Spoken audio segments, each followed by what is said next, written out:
Bonjour tout le monde.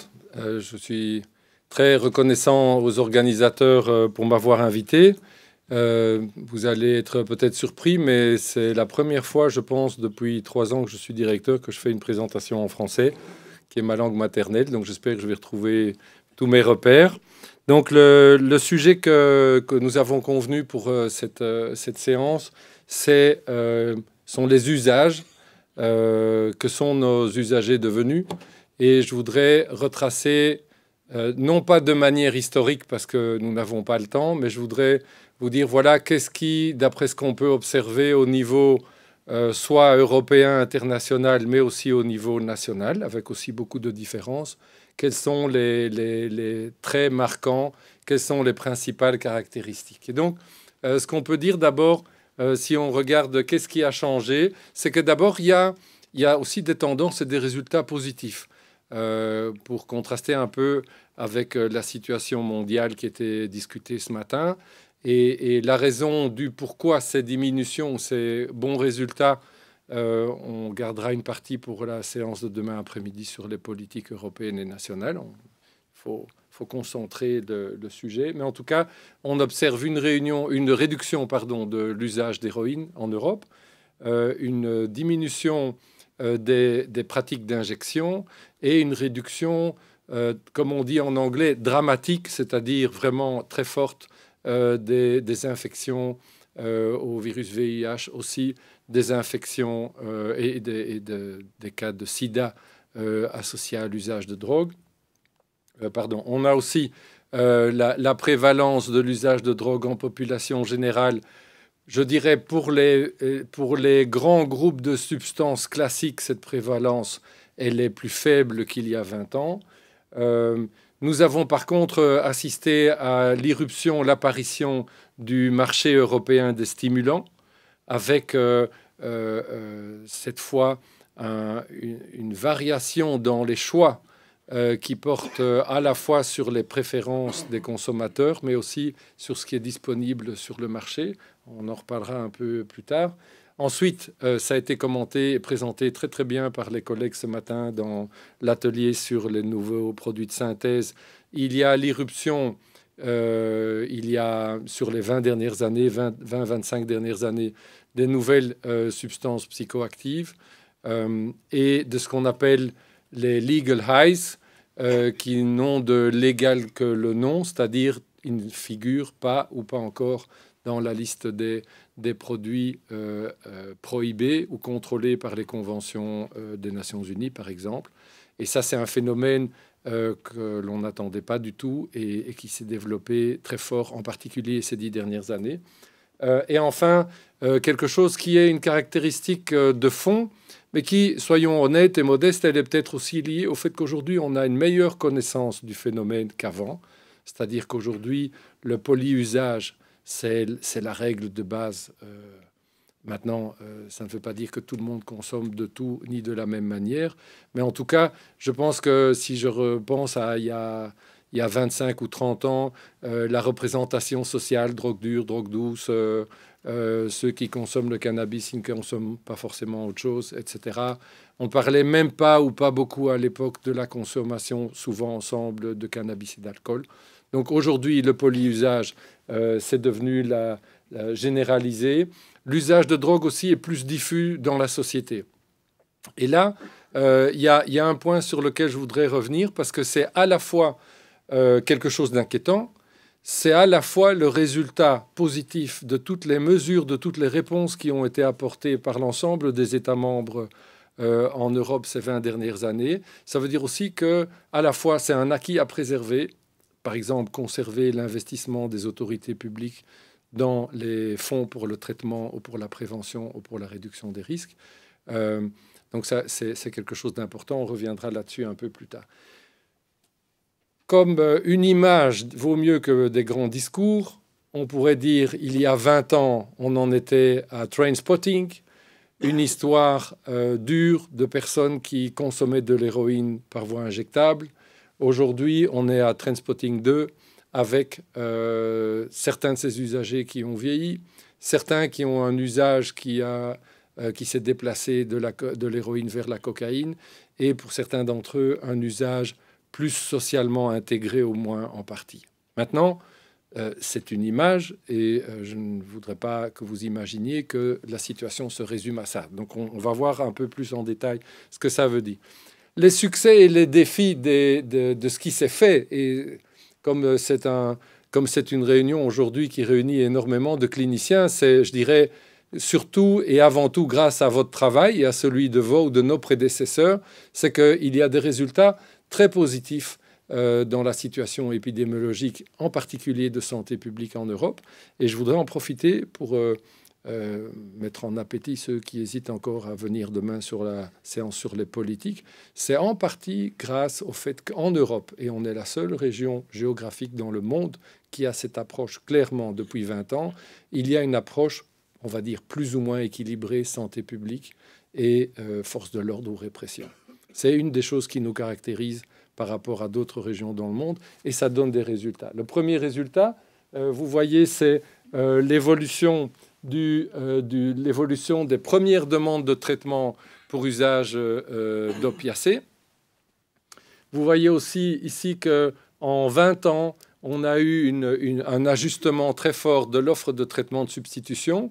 Je pense vers 1990-90, on va dire on était à 20-25 000 personnes dans toute l'Europe qui étaient prises en charge dans des programmes de substitution. Aujourd'hui, il y en a 650 000 environ, et on ajoute plus ou moins 500-600 000 qui sont dans différentes formes de traitement. Et ça contribue au fait que le problème de l'usage de drogue est moins visible et est plus diffus dans la société. Ça ne veut pas dire qu'il n'existe plus. Donc c'est un bon résultat. Par contre, c'est un paradoxe parce que du coup, c'est de moins en moins une priorité pour les décideurs politiques. Et dans les eurobaromètres, on voit dans la liste des 10 ou des 20 problèmes les plus importants, chez les citoyens européens, le problème des drogues ou de la drogue, comme on l'appelait, est de moins en moins visible et donc de moins en moins important. Pourtant, il est toujours là. Ensuite, vous voyez l'évolution de l'incidence du virus HIV. Mais pour rendre l'explication et l'illustration encore plus parlante, je vous dirais juste simplement qu'il faut penser qu'il y a 20 ans ou 25 ans, en Espagne, il y avait 60-65% des cas de sida qui étaient associés à l'usage de drogue. Le Portugal, qui a d'ailleurs du coup adopté une politique très innovatrice, dont on reparlera un peu demain aussi, c'est un pays qui a pris des dispositions en termes d'inclure dans sa stratégie nationale une politique et une pratique de réduction des risques. Mais les résultats sont là et c'est quand même quelque chose. On n'a pas eu la révélation comme Saint Paul sur le chemin de Damas. Il y a énormément de gens qui sont morts du sida. Je me souviens, au début des années 90, le nombre d'équipes qui étaient confrontées à des patients qui mouraient du sida ou qui étaient malades. Je me souviens des collègues que j'ai rencontrés dans différents centres, dans différents pays.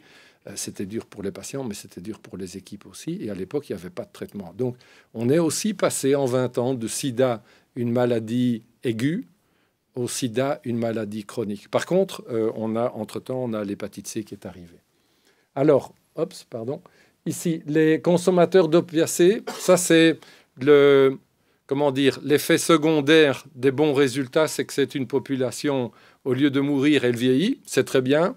Mais par contre, ça pose des nouveaux défis aux organisations de soins. Ce sont des gens qui ont d'autres besoins.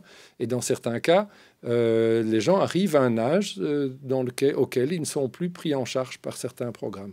Donc, c'est un défi pour la société et aussi pour les services. L'hépatite C, tout doucement, on est face à une bombe à retardement. C'est-à-dire, si on voit la prévalence moyenne, la médiane de la prévalence de l'hépatite C en dessous de 25 ans, on est à 31%. Mais par contre, ceux de 35 ans et plus, on est à 61%. Bien sûr, il y a une grande variation entre les pays. Mais ça veut dire que, et je voulais ajouter ça par rapport à ce qui a été discuté ce matin dans l'introduction, pour moi, la question, ce n'est pas uniquement les overdoses. Probablement la plus grande bombe démographique et donc budgétaire pour les États membres et pour l'Union elle-même, ce sont les usagers de drogue qui sont positifs au virus de l'hépatite C. Et en fonction des pays, ils sont 28% des usagers en traitement jusqu'à 80%. Donc ces gens-là si on ne fait pas rapidement quelque chose, comme ils arrivent tout doucement au bout de la période, je dirais, d'incubation ou d'installation de la maladie, si on ne fait rien, il y a quand même à peu près 10% d'entre eux qui développeraient un cancer du foie, avec toutes les conséquences pour eux, pour les budgets de la santé. Et aujourd'hui, alors que ça n'existait pas jusqu'il y a 3-4 ans, il y a un traitement. Par contre, le défi, c'est que les firmes pharmaceutiques ont fait tripler ou doubler le prix du traitement par rapport à la génération précédente. Donc, il y a des efforts de l'Union européenne entre les États membres, mais aussi États membres par État membre, pour négocier avec les compagnies pharmaceutiques des prix qui soient payables, abordables pour le budget de la santé publique des États membres. Et enfin, ce qu'on observe, qui est corollaire de ceci, c'est que le nombre de décès par overdose est plus fréquent chez les plus âgés. Et vous voyez ici d'ailleurs que, si vous voyez, en 2006, la moyenne d'âge des clients qui rentraient en traitement pour des problèmes liés aux opiacés, ils étaient avec un âge moyen de 33 ans. Maintenant, c'était 38 ans en 2015. Il y en avait 1 sur 5 qui était âgé de plus de 40 ans quand ils ont fait la première entrée en traitement en 2006. Maintenant, ils sont 2 sur 5. Et enfin, la moyenne d'âge des décès par overdose en Europe, de nouveau, il y a des grandes fluctuations entre les pays. C'était 34 ans en 2006, 39 ans en 2015. Alors, pour reprendre une expression assez largement utilisée en France pour l'instant, en même temps, qu'est-ce qui s'est passé? Qu'est-ce qui a aussi changé? D'abord, ce qu'on a observé, et ça quand même, par rapport à la compréhension qu'on avait du phénomène des drogues il y a 20 ans, c'est quelque chose qui ne rentre pas tellement dans les catégories de pensée, c'est la labilité de la relation au produit. Je vous donne un exemple. En 2004-2005 environ, il y a eu une chute de la disponibilité de l'héroïne en Europe, en tout cas dans certains pays. Et par exemple, en Hongrie, les gens se sont reportés en partie sur la consommation par injection de catinone, qui sont des stimulants. Et quand l'héroïne est revenue sur le marché, ils ont continué à consommer les catinones. Donc, les idées ou les catégories qu'on pourrait avoir présentes à l'esprit, il y a des gens qui consomment des opiacés ou des opioïdes, et puis il y a ceux qui choisissent plutôt des stimulants.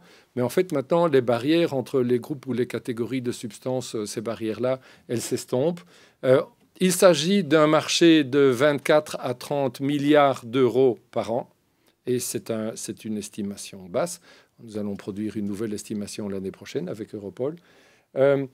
On fait face de plus en plus à 2 types de marchés. Il y a les grandes tendances globales. C'est pour ça qu'on parle aussi de glocal en anglais, c'est-à-dire tendance globale, grands changements globaux, mais avec un impact rapide au niveau local. En même temps, il y a davantage de marchés de niche. Et comme j'exposais dans la discussion ce matin sur les NPS, par exemple, au mois de septembre, il y a eu une alerte à Ostrava en République tchèque à cause en l'espace de 2 ou 3 jours, 22 personnes ont été hospitalisées en état d'intoxication aiguë et il y a eu un décès. Et donc, ça veut dire, dans l'état de réaction et de préparation, l'importance du monitoring, ce n'est pas uniquement, comme on l'a dit ce matin, évidemment, l'important, ce n'est pas de rapporter uniquement sur la situation telle qu'elle était il y a 4 ans ou 5 ans, c'est aussi de pouvoir avoir des systèmes de monitoring complémentaires qui permettent de suivre la situation le plus possible en temps réel. Et c'est une des raisons pour laquelle l'Observatoire européen coordonne un système d'alerte européen sur les nouvelles drogues qui fonctionne 24 heures sur 24 et 7 jours sur 7. Ensuite, le polyusage, et je disais la confusion des substances, et ça c'est quelque chose qui se renforce. Ça rend plus compliqué la prévention, ça rend aussi plus compliqué les prises en charge. Ça veut dire aussi que quand je repense au triangle de Olive, comme il disait ses amis français, Claude Olivenstein, en même temps, avant, on pensait en termes de prévention qu'il n'y avait pas de prévention spécifique par produit. Je pense que si dans l'intention générale ça reste vrai, je pense que malgré tout, en fonction des produits, en fonction des problématiques, en fonction des contextes dans lesquels ces usages se développent, on a besoin à la fois d'une prévention spécifique parfois, on a aussi besoin d'un traitement spécifique. Donc on ne peut pas être que dans l'approche thérapeutique générale, il y a des problèmes. Et alors, la dernière évolution qu'on ne mesure pas en chiffres, mais comme on disait ce matin, c'est aussi en termes de critères et de suivi, c'est l'estompement de la norme perçue. Et ça joue à différents niveaux. Je ne vais pas parler du niveau politique aujourd'hui, mais on voit des changements assez inquiétants en Europe et dans le monde. Ça passe aussi par les fake news, évidemment. Mais c'est aussi le fait que la limite entre toutes ces substances et tous les usages, plus l'influence des fake news et des groupes d'influence sur les réseaux sociaux, font que les limites entre ce qu'on pense ou ce qu'on croit qui est permis, autorisé, qui est dangereux, pas dangereux, cette limite, ce fonctionnement de la norme s'estompe, ce qui rend aussi les choses plus difficiles quant à savoir quel est le message que les autorités, qu'elles soient sanitaires ou les autorités nationales ou les professionnels, peuvent faire passer à leurs patients ou à leurs clients, à la population. L'autre chose qu'on observe aussi ces 20-25 dernières années, ça c'est la devise olympique, mais vous voyez que cette devise-là, elle s'applique très bien au phénomène des drogues. Nous avons davantage de drogues utilisées aussi pour améliorer la performance, et nous aurons la présentation sur le chemsex, sur le chemsex tout à l'heure. Nous avons des produits plus puissants. Je vais vous montrer quelques indications, mais de nouveau un exemple très concret. À Dour, en 2000 ou 2001, première grosse alerte avec le pill testing, un comprimé d'ecstasy avec un logo éléphant, et je pense qu'on était à 60-65 mg. Aujourd'hui, le contenu moyen, on est à 160-180 mg. Et on a des pics à 200-210. Et en fait, c'est quelque chose qu'on observe pour toutes les substances. Donc, les conséquences en termes de risque pour les personnes qui consomment, certaines de ces conséquences, on en parlait un peu ce matin pour les NPS, on n'est encore en mesure que de les imaginer. D'autant qu'avec toutes ces substances qui apparaissent, il est impossible de disposer d'un corpus scientifique établi, notamment en termes de toxicité, de létalité. Donc c'est un défi supplémentaire. Alors, il y a les abus de prescription. On n'en parle pas beaucoup en Europe, mais c'est un problème qui existe. Il y a aussi les faux médicaments. Et dans le système d'alerte européen, je pense qu'il est intéressant de préciser, c'est que le système d'alerte européen sur les nouvelles drogues, ce n'est pas un système qui fonctionne avec des enquêtes, des surveys, des questionnaires. C'est en temps réel, et on a aussi un complément qui utilise l'open source data, c'est-à-dire les informations qui existent partout dans le monde, ou en tout cas partout en Europe. Et avec le centre de recherche de la Commission européenne, on a développé un algorithme qui nous permet de suivre en temps réel toutes les traces de quelque chose qui se passe en relation aux drogues. Et ce qui est intéressant, c'est que ce que mes collègues m'ont dit il y a quelques semaines, c'est en matière de saisie, par exemple, en temps réel, le taux de fiabilité par rapport au rapport qu'on recevra dans un an de chacun des États membres, on est entre 90 et 95%. Ce qui veut dire, pour suivre en temps réel ce qui se passe, potentiellement, on a un très bon outil. Après, c'est utile et nécessaire de valider quand on a l'ensemble des données qui ont été corrigées. Mais en termes d'alerte, en termes de preparedness, comme on dit en anglais, c'est un outil qui potentiellement peut nous aider à réagir mieux. Aussi parce que je pense qu'à l'avenir, on aura peut-être, j'espère non, mais on aura peut-être des problèmes de type épidémique, du genre, il y a par exemple beaucoup de cocaïne qui circule en Europe pour l'instant, et la Belgique est devenue la porte d'entrée principale.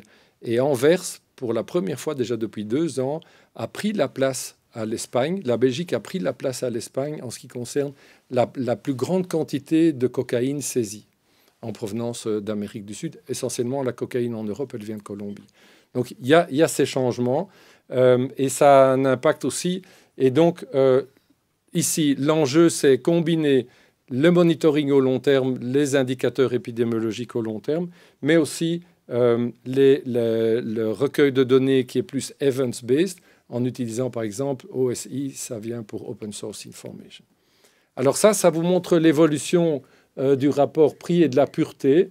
Vous voyez que, à part l'héroïne pour laquelle la pureté finalement elle est restée avec des changements, des fluctuations, mais on est plus ou moins au même niveau qu'en 2006. Par contre, la cocaïne, elle est plus pure qu'avant. L'ecstasy est plus pure qu'avant. Et vous verrez plus loin que c'est la même chose pour le cannabis. Pour le cannabis, il y a 88 millions de personnes qui ont au moins consommer une fois dans leur vie du cannabis en Europe. Ce qu'on voit apparaître, ce qui a changé depuis 20 ans, c'est qu'il y a une plus grande, ça dépend des pays de nouveau, mais il y a une plus grande proportion des gens qui fait une demande de traitement pour des problèmes liés à une consommation lourde de cannabis qu'il n'y a de personnes qui font une demande de traitement pour problèmes liés à la consommation d'héroïne. Ça, c'est un gros changement. Je peux vous dire, en 98-99, quand on avait les premières données de certains États membres, on était plutôt à se dire ce sont des artefacts, ce sont des biais. Qu'est-ce que ça veut dire? C'est vraiment, est-ce que les gens vont faire une demande de désintoxication pour le cannabis?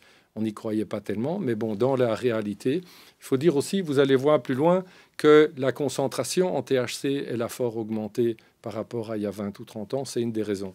L'autre, c'est un des nouveaux développements qu'on voit aux États-Unis, mais dont on peut imaginer ou craindre qu'un jour on va retrouver ça chez nous, soit via Internet, soit autrement. C'est, j'ai vu en février, j'ai visité le Colorado pour voir les programmes de légalisation du cannabis récréatif. Vous avez des petites cartouches avec un petit liquide de couleur ambrée qui est le e-liquid pour le vaping. Est-ce que vous avez une idée de la concentration en THC dans ce petit... Est-ce que quelqu'un a envie de se risquer à faire une estimation? Non? Non, en fait, c'est 85-95% de THC. Les petits cookies qui sont faits avec des, comme on dit en Belgique, les petites gaufrettes, comme des petits sandwichs de gaufrettes. Chez nous, en Belgique, on met de la crème vanille. Là, on met du cannabis. C'est 25 mg de cannabis par cookie et ils sont vendus par paquet de 10. Donc, ça fait 250 mg. Et il faut imaginer qu'avant que ça passe dans le sang, ça doit d'abord passer dans le tube digestif. Je vous passe les commentaires, on a mangé. Mais ça veut dire que ça commence à manifester de l'effet plus tard. Il y a un knock-on effect, c'est-à-dire il n'y a personne de ceux qui consomment qui va se contenter de manger un cookie. Comme ça ne fait pas d'effet, le paquet déjà il n'est pas grand, donc ils les mangent tous. D'habitude on arrose avec un peu d'alcool pour faire passer. Après, on a des cas de délire ou d'intoxication grave. Et donc ça, c'est quelque chose que les Américains n'avaient pas prévu quand ils ont légalisé. Et maintenant, comme ils sont pragmatiques aussi, il n'y a pas que nous, donc ils essayent d'adapter. On va tout doucement arriver à la fin. L'avènement des NPS, j'en ai parlé tout à l'heure. Je voudrais juste dire que, par ironie du sort, le dernier jour de la session générale de l'Assemblée générale des Nations unies dédiée à la drogue il y a 2 ans à New York, le dernier jour, le chanteur Prince est mort d'une overdose de fentanyl. Et dans le monde, et même en Europe, on a ces dernières années une augmentation de l'apparition de nouvelles drogues qui sont des fentanyls. On n'est certainement pas au même point qu'aux États-Unis, mais ça existe en Europe. Et pour vous donner une idée, le chiffre pour l'estimation pour 2017, c'est 72 000 morts d'overdose aux États-Unis contre 9 000, 9 500 en Europe. Et au moins la moitié de ces morts par overdose aux États-Unis est liée au fentanyl, seul ou associé avec des autres opiacés. Et oui, ça c'était, on a parlé ce matin, il y a quelqu'un qui a fait une référence à la concentration et la puissance, potency en anglais, en fait avec 1/10 de gramme de carfentanyl, qui est une de ces substances qui appartiennent à la famille des fentanyls. Le premier fentanyl est une invention belge de Janssen Pharmaceutica. Avec 1/10 de gramme, on produit 10 000 doses. Vendues chacune à 10 €, vous avez une idée de la valeur de l'équivalent d'un petit sachet de sucre. Enfin, l'intoxication chez les jeunes, même si les pratiques d'injection et les conduites à risque ont diminué dans certains pays, dans certains groupes et pour certaines substances. Euroden, qui est le projet de réseau de salles d'urgence d'hôpitaux qui collabore avec l'Observatoire, montre que les tranches d'âge des jeunes sont parmi ceux qui se présentent en état d'intoxication aiguë. C'est le groupe le plus important. Ce qui est intéressant parce que c'est un éclairage qu'on ne peut pas avoir avec des enquêtes en population générale, en population scolaire. Donc c'est un complément dont on a besoin.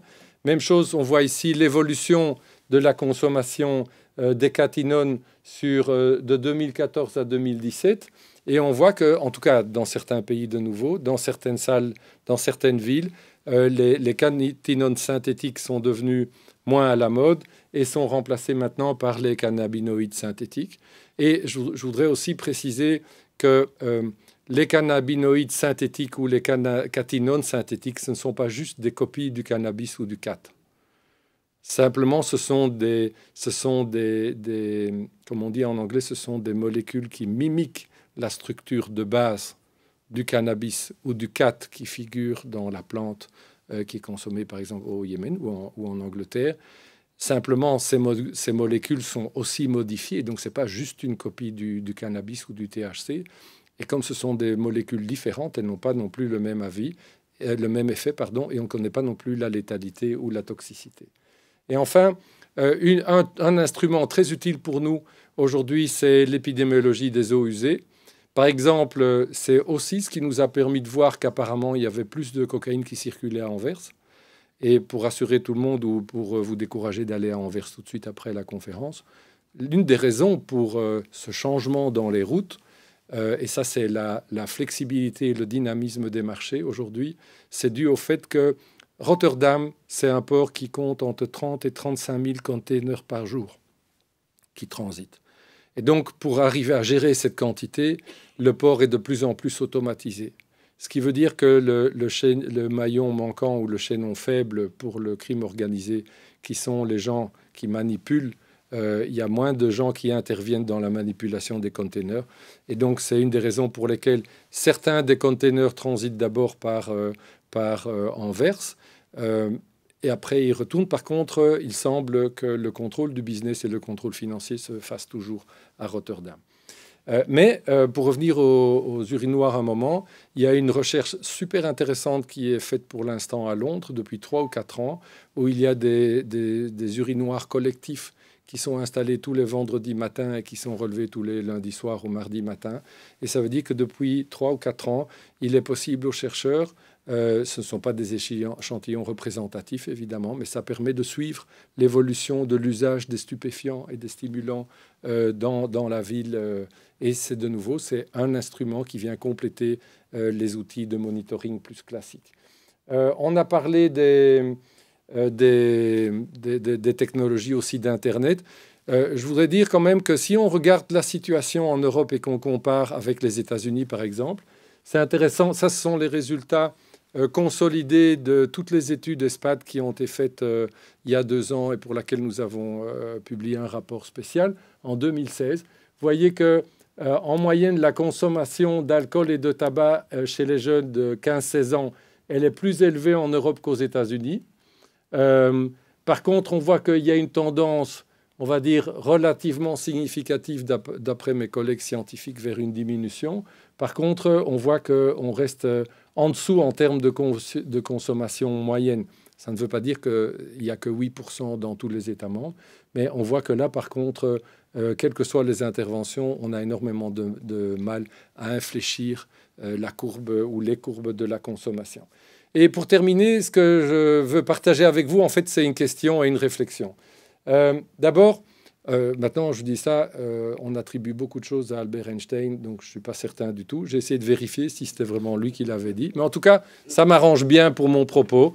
Donc, je le partage avec vous. C'est de dire, quand on parle de changement de paradigme, je me suis posé de la question, comment conclure cette présentation, comment conclure cet aperçu de la situation. Je pense qu'une chose qui est claire, c'est les problèmes auxquels on fait face aujourd'hui, on ne peut pas les penser, les résoudre avec la boîte à outils conceptuelle et pratique qu'on avait il y a 10 ans ou 20 ans.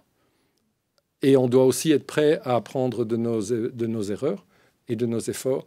Et comme je l'ai dit aux Nations Unies, justement, à la session spéciale il y a 2 ans, je pense que ce n'est pas certain du tout qu'au niveau prise de décision, à la fois sanitaire des personnels soignants et politique, je ne suis pas certain toujours qu'on ait vraiment tiré les leçons des problèmes qu'on a eus avec le sida, les morts par overdose et l'hépatite C. Ça serait quand même bien d'en tenir compte pour être prêt le jour où il y a quelque chose d'autre qui se présente. Et finalement, je pense que là, en écoutant l'introduction de Luc de Brabander ce matin, je me disais, finalement, ce qui est en commun avec ce que nous avons en commun, même si nous travaillons dans des contextes qui peuvent avoir l'air à des années-lumière les uns des autres, j'en suis bien conscient, Je pense que ce qui nous rapproche quelque part, c'est que aussi bien dans notre travail à Lisbonne, aussi sur les meilleures pratiques dans les réponses, dans les programmes, le travail qu'on fait pour le soutien à la mise en place et à l'évaluation des politiques que j'aborderai demain. Je pense que ce qui est en jeu, quel que soit le type d'assuétude, avec ou sans substance, ou support, ou produit, ou tablette, ou n'importe quoi, pour moi, c'est quelque chose qui a du trait au rapport à l'altérité. Altérité qui, quand on est capté ou captivé par un écran, par un jeu, par Facebook, ou par une substance, ou par n'importe quel type de conduite addictive ou dépendante, y compris dans l'attitude vis-à-vis des usagers, c'est cette altérité-là qui est en jeu et que nous, chacun à notre niveau, nous devons, et je sais que vous essayez, mais je pense que nous devons soutenir cet effort-là aussi. Il est question pour nous d'aider à maintenir ça et rappeler, quand c'est possible et nécessaire, aux décideurs politiques que finalement, les réponses en matière de prévention, de réduction des risques, de traitement, des stratégies nationales et européennes, ça vise, ça parle aussi de la manière dont nous, dans notre société, dans notre pays, dans notre région européenne, à quelle place nous mettons le citoyen et l'être humain. Et je crois que ça, c'est l'enjeu qui, finalement, en termes de pragmatisme, ça est ou ça peut être la valeur qui inspire ce pragmatisme. Parce qu'autrement, certains partis d'extrême droite en Europe sont extrêmement pragmatiques, mais ils n'ont pas exactement la même vision et le même rapport à l'altérité. Donc je dirais pour un pragmatisme au service de l'altérité. Merci.